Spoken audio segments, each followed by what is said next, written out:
Class 10th math अध्याय 14 के प्रश्नावली 14.1 का क्वेश्चन नंबर 2 है।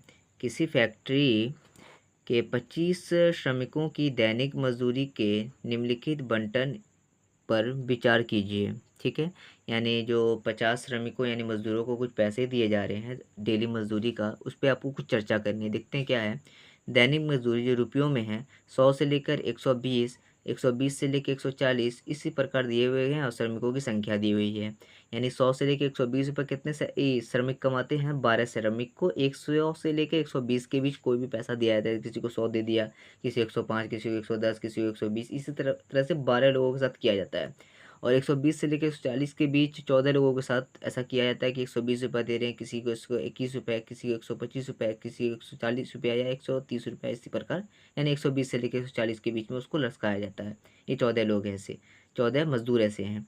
और 140 से लेकर 160 के बीच 8 मजदूर को रखा गया है कि 8 मजदूर को इतने पैसे दिए जाएंगे। इन दोनों के बीच में कोई भी रैंडम नंबर।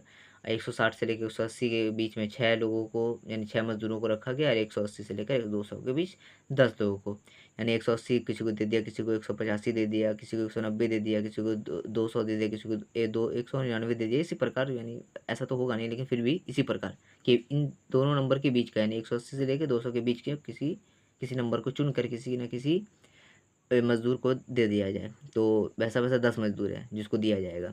इसी प्रकार 50 मजदूरों का ये पूरा लिस्ट है जिसको कितने कितने पैसे मिल रहे हैं। अब क्या बोला, एक उपयुक्त विधि का प्रयोग करके, जो हमने बताया 3 विधि है, प्रत्यक्ष विधि, कल्पित माध्य विधि और पग विचलन विधि। इन तीनों में से उपयुक्त कोई विधि चुनिए।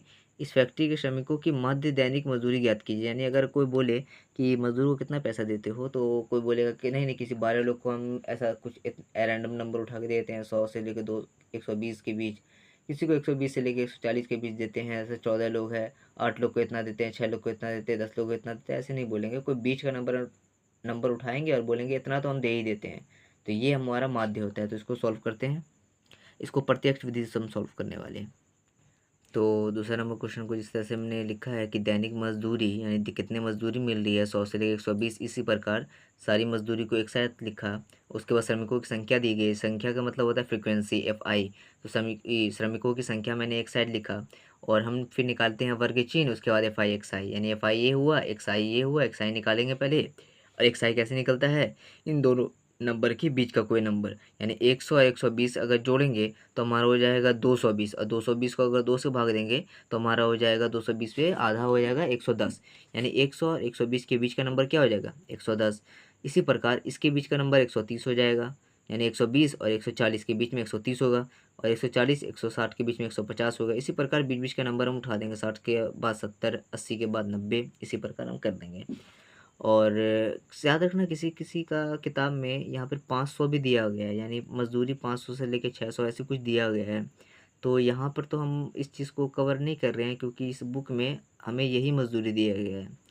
तरीका सेम रहेगा, इसी तरीके से बनने वाला है। बस अब इस चीज़ विधि को देख लीजिए कि इन दोनों के बीच का नंबर यहाँ पे लिखना है। ये तो दिया रहेगा, ये भी दिया रहेगा। इन दोनों के बीच का नंबर यहाँ पे लिखते जाना, भाग दोनों को जोड़ के भाग करते जाना है और इन दोनों के बीच का नंबर लिखते जाना है, जैसे मैंने यहाँ पे लिखा है।